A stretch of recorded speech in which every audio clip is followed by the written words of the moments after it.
کے راستے کو روک لو۔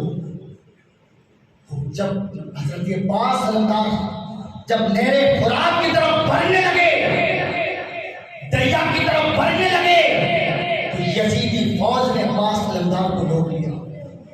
جب حضرت عباس کے راستے کو روک لیا، حضرت عباس نے ان یزیدی کوفیوں سے فرمایا کہ اے یزیدی کوفیوں، شرم کرو، اللہ سے ڈرو، حضور صلی اللہ تعالیٰ علیہ وسلم سے شرماؤ۔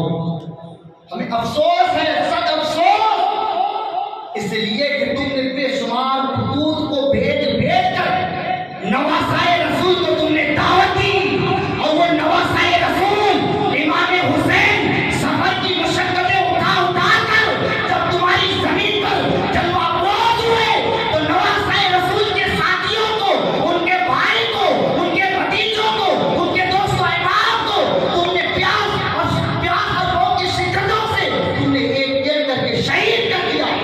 کیا تمہیں شرم نہیں آتی؟ تمہیں ڈر نہیں لگتا؟ اور ابھی ننھے شیر خوار بچے پیاس کے لیے بلک رہے ہیں، تڑپ رہے ہیں، ان کے حلقوم خشک ہو چکے ہیں۔ امام علی مقام کے 6 ماہ کے بچے علی اصغر پانی کے لیے ترس رہے ہیں۔ ایک کوفیوں، اللہ سے ڈرو۔ اس طریقے سے حضرت عباس علمدار نے ان یزیدیوں کے سامنے مقابلہ ہو کر آپ نے اس طریقے سے اعلان کیا۔ تو جب اعلان کیا تو یزیدیوں کی طرف سے پلٹ کر جواب آیا، کہا کہ اے عباس، اگر ساری دنیا، ایک مرتبہ دور پہ پاک پڑھ لیجیے، اگر ساری دنیا پانی سے بھر جائے تب بھی ہم تمہیں ایک قطرہ پانی دینے کے لیے تیار نہیں ہیں۔ کتنا بدبخت ہے، کتنا بے وفا تھا۔ مہمانوں کو بلا کر مہمان نوازش کرنے کے بجائے ان کے ساتھ دشمنی بول لی اور کہا کہ ساری دنیا اگر پانی سے بھر جائے تب بھی ہم تمہیں ایک قطرہ پانی دینے کے لیے تیار نہیں ہیں جب تک حسین یزید کے ہاتھ پر قید نہ ہو جائے۔ اس طریقے سے جب یزیدیوں کی طرف سے جواب آیا تو یہ سننا ہی تھا حضرت عباس علمدار کو، تو حضرت عباس کو جلال آیا، اور ایسا جلال آیا، کہا کہ اے یزیدیوں، اب تم بھی کان کھول کر کے سن لو، حسین اپنا سر کٹا سکتا ہے لیکن یزیدیت کے سامنے اپنا سر نہیں جھکا سکتا۔ تم بھی سن لو، ہم اعلان کرتے ہیں، ہم چیلنج کرتے ہیں کہ ہم اپنے سر کو کٹا دیں گے لیکن تمہارے سامنے ہم نہیں جھکیں گے۔ اس لیے کسی شاعر نے کیا خوب کہا ہے کہ باطل کے آگے مرد حق، باطل کے آگے ماں جھکا سکتے ہیں، مرد حق باطل کے آگے ماں جھکا سکتے نہیں۔ حسین اپنا سر کٹا سکتے ہیں لیکن یزیدیوں کے سامنے اپنا سر جھکا سکتے نہیں۔ حسین اپنا سر جھکا سکتے نہیں، اپنی گردن کو کٹا دے گا لیکن تمہارے ہاتھ میں بیعت نہیں ہوگا۔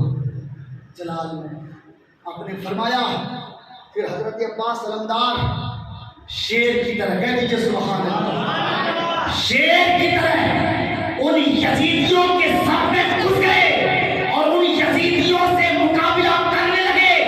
یزیدیوں میں اعلان ہونے لگا کہ اے یزیدی فوجوں، عباس کے راستوں کو روک لو، لیکن ہے کس کی مجال جو جس کے بازوؤں میں قوت حیدری ہو، کہہ دیجیے سبحان اللہ، جن کی رگوں میں مولا علی کی لہو ہو، جن کا باپ بھاتی خیبر ہو، مولا علی ہو، اس سے کون مقابلہ کر سکتا ہے کس کی مدار جو اس سے مقابلہ کر سکے؟ حضرت عباس علمدار ان یزیدیوں کی سب کو درہم برہم کرتے ہوئے نہر فرات میں تشریف لے کر کے گئے۔ جب دریا میں تشریف لے کر کے گئے تو آپ نے مسجد میں پانی بھر لیا۔ جب پانی بھر لیا تو پھر آپ پیاسے تھے، 3 دن کے بھوکے پیاسے تھے، بالکل خشک ہو چکا تھا۔